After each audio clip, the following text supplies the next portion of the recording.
Good afternoon.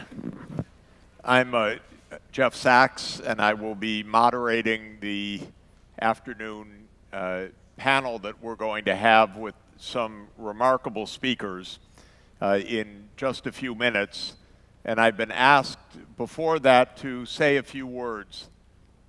Boy, could I try this? No? Okay, I'll do it this way. I've been asked to say a few words about the challenge that Yonsei is taking up with sustainable development. What is new about this SDG agenda? What is new about how our universities should be organized, how our governments and business should think? And of course, we've had some wonderful sessions with world leaders already during the first part of today, and I'll pick up on some of the themes that our two Secretaries General have given us, and the President of the General Assembly and the other leaders. I think the main starting point is crucial, perhaps obvious, but we need to think about it, and that is that the kind of economic system that we have in the world today will not produce sustainable development on its own. In other words, the Sustainable Development Goals were adopted because the way the world economy works does not produce the kind of outcomes we want. The world economy works quite well in producing output. It works quite well in producing profits. It works quite well in producing economic growth. Not perfectly. There's a lot of instability. There's a lot of problems. But on the whole, the world has gotten quite rich in the past 75 years. The world economy continues to grow. The estimate of the IMF is that measured at international prices, the world will produce about $130 trillion this year. That's an average of almost $18,000 per person on the planet. That's a real economic triumph. So what's the problem? Sustainable development means not only the level of economic output, but the fairness of the society.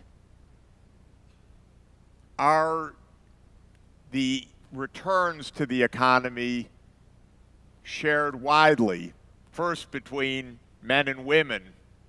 Are they shared widely across different groups in the society? Are they shared fairly around the world? And the answer there is clearly no. The income inequality has been rising in most major economies in the world. In my own, the United States, it's been rising dramatically over the last 40 years. The gaps between the rich and the poor are wider, perhaps than ever in history, but certainly at least the widest in the past century. So that's one reason why our market system isn't working. It's not fair. There's nothing intrinsically fair with how the market economy operates. It really does leave a lot of people behind. It produces a lot of injustice and a lot of suffering. Even in a rich world, there are 1 billion people in absolutely desperate poverty that still need help. And the market doesn't help those people. They don't have purchasing power. The market's not very interested in them, not until they get rich.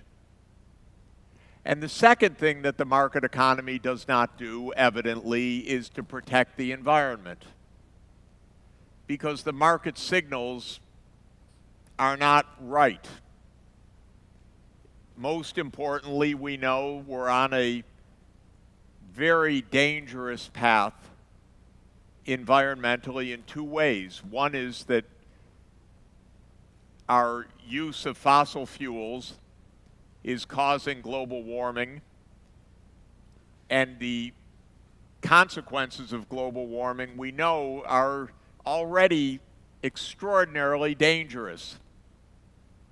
We have more extreme typhoons and hurricanes, we have more flooding, we have more droughts, we have more extreme heat waves, of course, and we're still in the early stage of what could happen if we don't get this under control.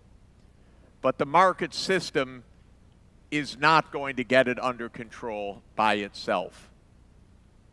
And even, by the way, if the low carbon technologies that we're about to speak about in a few minutes get better and better, there's enough oil, coal, and gas available at low cost that it's going to be burned and it's going to wreck the world's climate unless we deliberately change course.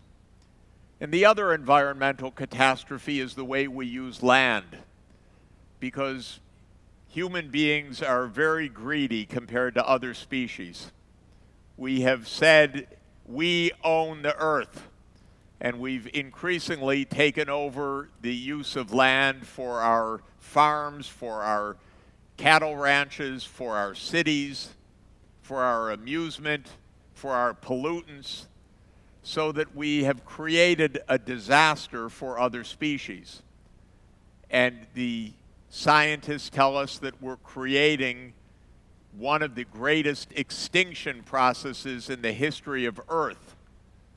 The others came from natural causes, not from any one species, but now humanity is killing, driving to extinction millions of other species. And we don't think very seriously about it. So the reason we adopted Sustainable Development Goals is that while a market economy of the kind that we have globally is pretty good at mobilizing greed and the profit motive to produce more, it's not very good at being fair or at being environmentally sustainable. So the world agreed in 2015 to try to set an alternative course. And of course, then Secretary General Ban Ki-moon played the leading role in the whole world in two crucial agreements. One, to have Sustainable Development Goals in Agenda 2030, adopted September 25th, 2015, and then a few weeks later to have a climate agreement in Paris under the UN Framework Convention on Climate Change, and that was adopted on December 12, 2015. Not a bad stretch of diplomacy, because in a few weeks we had a unanimous agreement to actually do something different about how our economy functions globally. So what would it take actually to do things differently? The market system, which is a big, complicated set of processes and laws and institutions, broadly speaking, is organized for the convenience of large corporations in the world so that they can make profits. And the theory is that a corporate organized economy will produce increasing economic output, and that's broadly true. But if we let the corporations just run the way they run right now, we're heading for the two kinds of disasters that I just stated, the social and the environmental. So what do we have to do? First, we have to get some control on how the economic system functions. We need governments that are effective in regulating the economy in ways that are more fair and more environmentally sustainable. we also need, in order for that to happen, governments that can think and that can think ahead. Because the nature of the sustainable development challenge is that you have to plan for the future. You have to realize what will happen if you follow a particular course for 10 years, 20 years, or 30 years. Unfortunately, in the United States, we have a president who can't think ahead of the next tweet right now. So we have no thinking in Washington at all. We don't even know what's going to happen in an hour from now. We don't have any institutions that think ahead. So the whole idea that you need thinking for 10 or 20 years, in the United States, forget it for the moment. Impossible. But this is really what's needed.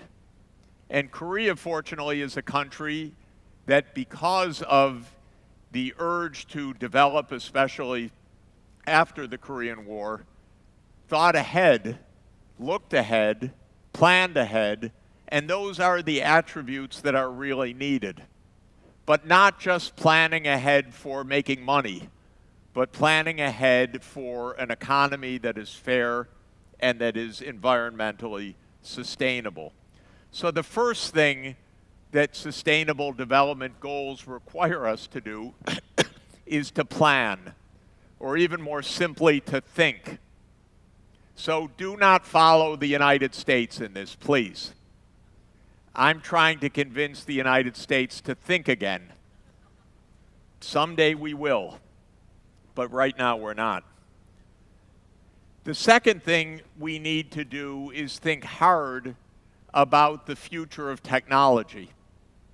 Again, this cannot be left to the market. We're going to discuss in a few minutes how to become climate safe in the energy system. The main answer is to move to zero carbon energy systems. That means wind or solar or hydroelectric or nuclear or other energy sources that don't emit carbon dioxide. That's the essence of the climate problem. And that means, for example, if we're going to be driving, or if the car is going to be driving us, it's going to be an electric vehicle.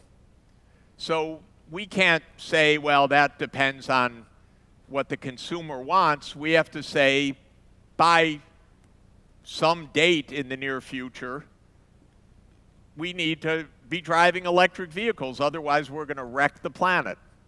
So we have to be making conscious choices about technology. We have to say no more coal-fired power plants. It's ridiculous. They're dangerous. They pollute the air. They are killing a lot of people around the world of lung disease, but they're a critical part of the climate problem. So the technology choice is really important, and it's not to be left to the marketplace, in my view. It's to be left to our safety and our well-being. And of course, one thing a wise government does, or a wise world, is to invest in technological advancement. So government should be spending quite a bit on research and development. Again, Korea does very well on this because Korea understood already 40 years ago that the secret of success in the world today is to be at the cutting edge of technology. And Korea has made it. It's a technology powerhouse. But now it's technology that's also sustainable that is vital. Not just technology that sells in the market, but technology that is environmentally safe. A third part of the Sustainable Development Goals that is different, I believe, from the past is the vital need for regional cooperation. It's regions that make sense, not countries, when it comes to environmental sustainability. Because if you want, for example, a zero carbon energy system, it's sunny in one place and cloudy in another, and you better have a grid connecting the renewable energy to the places that need it. Or it's windy in some places and population centers in other places. Or there's hydroelectric potential in North Korea and a need for electricity through the whole Korean peninsula. And so we need energy grids that are transnational, not just national. And this is vital to have regional cooperation. This is not how the world works right now, because the world works with a Cold War mentality, of course. And Korea is in danger of that, because the idea of the Cold War is you're on one side or you're on the other, and all over the world we have these divisions of neighbors that are both dangerous in terms of war and peace, but are very, very difficult. They're blockades for sustainable development, because neighbors need to be connected in the way that river sheds are operating, watersheds are operating, renewable energy is transmitted. And so I would love to see Northeast Asia peaceful, friendly, and interconnected. China, Korea, Japan, and not seen as one side or the other side of a divide.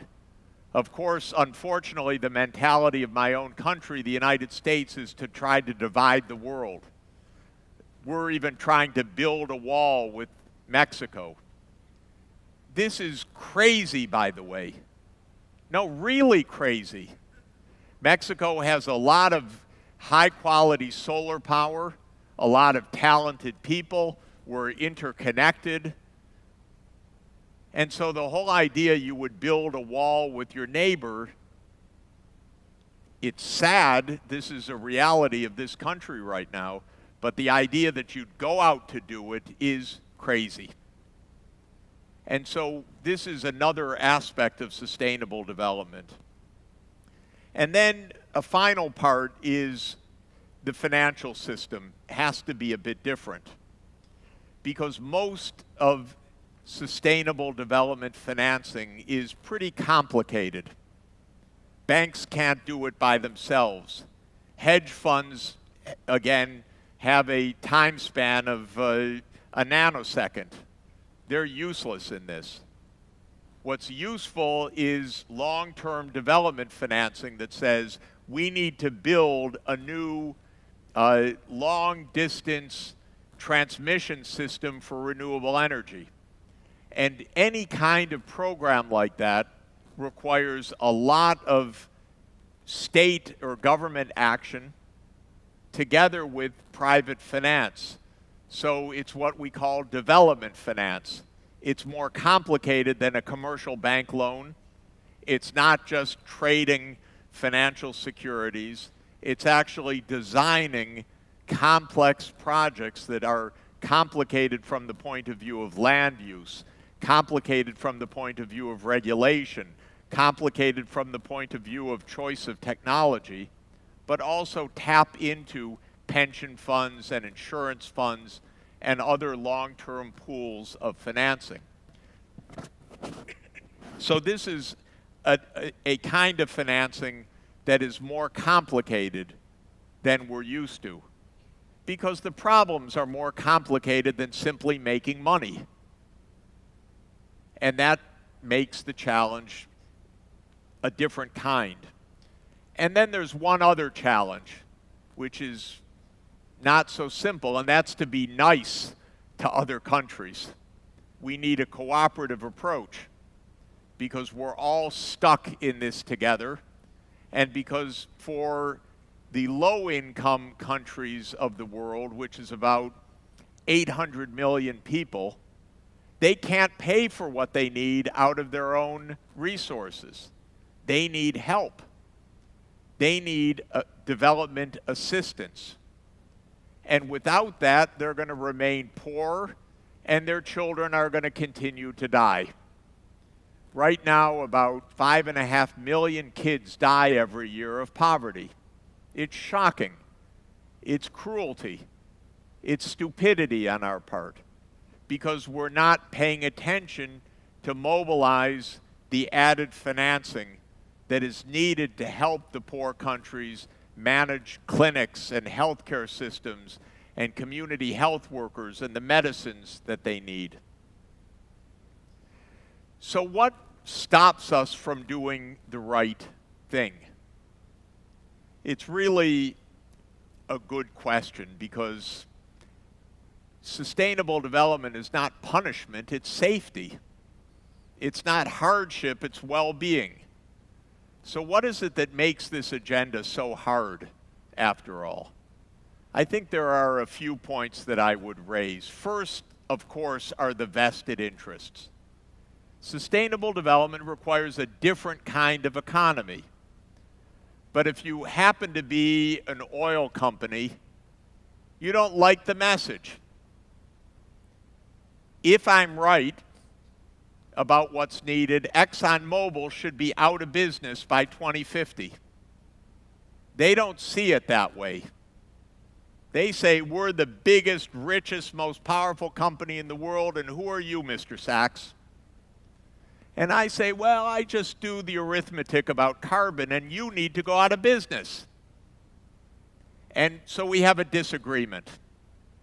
The only difference between us is that they pay a fortune to buy our congressmen. They pay for the campaigns of the senators and the congressmen. Our government is very corrupt. We have billions of dollars changing hands. The trick in the United States is, though, we legalized all the corruption. We said it's all okay, companies can pay you. You can't put it in your pocket, not so much, but you can use it for your campaign. And they can give you as much as they want and make it secret as well. So why did the United States, why did Donald Trump say we're going to pull out of the Paris Climate Agreement, for example? Do not think it's because he had an idea in his head. He did it because the Republicans in Congress told him to. And why did they tell him to? Because they were purchased by the oil industry. We have two brothers, David and Charles Koch, who have $100 billion of wealth between them. And they use the wealth to pay for the campaigns of these congressmen. And then the congressmen vote the way that they want. And so we had 22 Republican senators send a letter to President Trump to say, you've got to pull out of the Paris Climate Agreement. He said, yes, okay. So that's how our politics works. The vested interest problem is really a terrible problem. And we have to say to the coal, oil, and gas industry, start finishing up.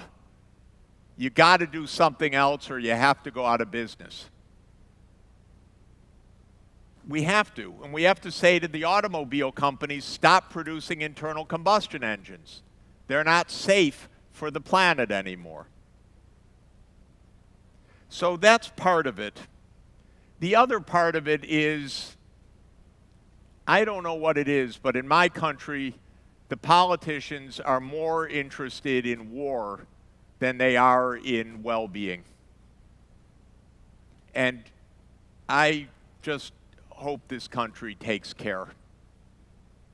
Do not get into a war. And do not let yourselves get taken into a war over some Trumpian idea.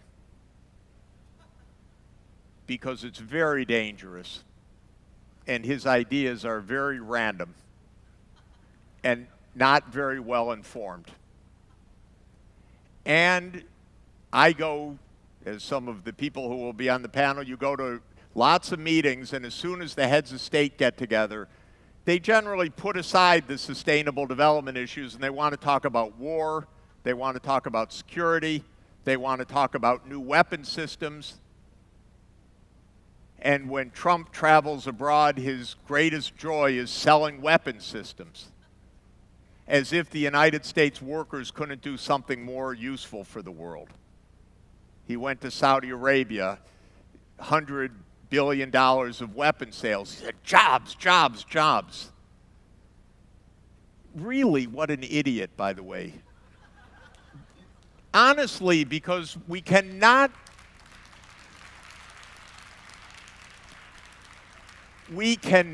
be safe this way. We cannot be safe this way. So we need to get a grip and get the politicians focused on the long term. That brings me to my final remark before our panel, which is the role of universities. Universities are very special institutions. Yonsei University is the oldest university of this country. It's a great university, world-renowned. If you look around the world, universities are generally the oldest institutions in the country, perhaps only exceeded by the churches. But the universities are the institutions that can look ahead. They're the institutions that can mobilize knowledge. They're the institutions that don't have vested interests. They're the institutions that are not out for a profit. They're the institutions looking for truth. And one of the greatest things of a university is that they're the institutions of young people. They're institutions that span all of the generations. So you let a few old, hopefully wise people like me say something, and you have a new generation coming in every year that's ready to fix the world. And that's a wonderful, wonderful, very special kind of institution. So we need, as universities, to take up this challenge. And in Confucian culture, such as Korea's, fortunately, it's one of the great joys of being a professor and coming to Korea. There's respect for professors, for learning, for the wisdom that can come. In my country right now, the right wing is attacking universities. It's shocking. They have no idea how our country became so rich, so powerful, and so on, because they don't understand that it was science and technology and study and long-term development that did it. And this is what universities can do. So my message to Yonsei is, it's a thrill to see this university stepping forward as a great university and saying it's taking on the Sustainable Development Goals. You're very, very lucky to have the author of the Sustainable Development Goals, Secretary General Ban Ki-moon, here with the center at the university. You're the only place in the whole world that can say that. And so that is...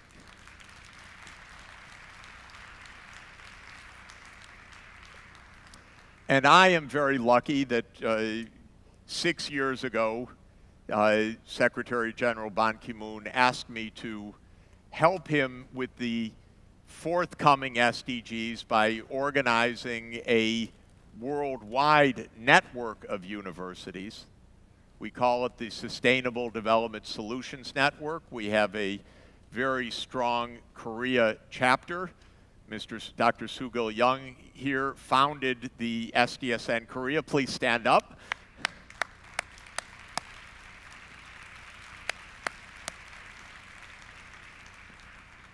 And Yonsei will be one of the leading powerhouses of SDSN Korea and of the global SDSN. So we're looking forward to your leadership, to Korea's incredible capacity to look ahead and forge ahead. We're counting on you to make the technologies of the sustainable future here and we're going to get this done. Thank you very much.